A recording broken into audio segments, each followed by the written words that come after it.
All right, hey guys, so we've got a 2020 Ram in the shop, CP4 truck from 19 to part of the way through 21, I believe it is. The Rams went to a CP4 pump instead of the CP3 pump that we've had forever since 2003, which are good, reliable pumps. They went to the CP4s because of cost. CP4s are much cheaper, much more readily available, and basically they're always trying to cut costs so that their income can be better and their bottom line is improved. And in doing so, they made a mistake.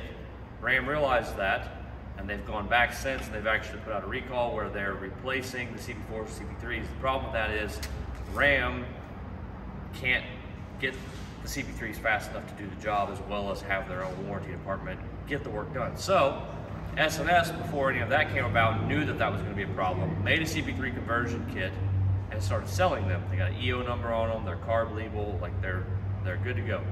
Well, since then, Ram realized this is a thing. They said, well, here's the deal. We can't do it, but if you guys can get it done with this other EO part number from S&S, we will reimburse you for the work you got done. So we've got this truck in here. We're doing exactly that. We're going to get the CP3 put on. We're going to give him a bill. He's going to take it to Ram.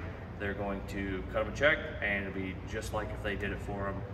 No money out of his pocket. So we're also doing at the same time, we threw some head studs in, we did an S&B air intake, and the truck should run pretty much the way it did before, other than he has a pump that doesn't have to worry about blowing up on him. So we'll get all that installed, show you guys some clips of that, kind of how the system works, and we'll go from there.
All right, guys, so we got the 2020 truck done. Intake's on, head studs are in, CP3 conversion's done. Looks super clean, pop the hood. The S&B kit is really nice. It looks, I don't say almost factory because factory's ugly, but it fits so well that it's got an OEM fit and finish to it.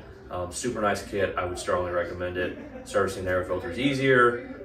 You can get oil, dry, whatever you want. Head studs, typical stuff, no big deal. Head studs out, bolts out one at a time, torque them, put them back in. Just more clamping for us, hold the head down, because 6.7s, I'm not sure if the 19 up are bad, but 07.5 to 18s are kind of prone to some head gasket issues. A lot of that has to do with the factory turbo as well as some other variables, but so we threw those in, and then we did the CP3 conversion, super clean fit, put everything back in. You'd never know it didn't come that way from the factory, so S&S did a great job on that. Overall, we're happy with the truck. I think the customer's going to love it, and we'll get them back on the road and enjoying his truck again. So we'll see you guys next time.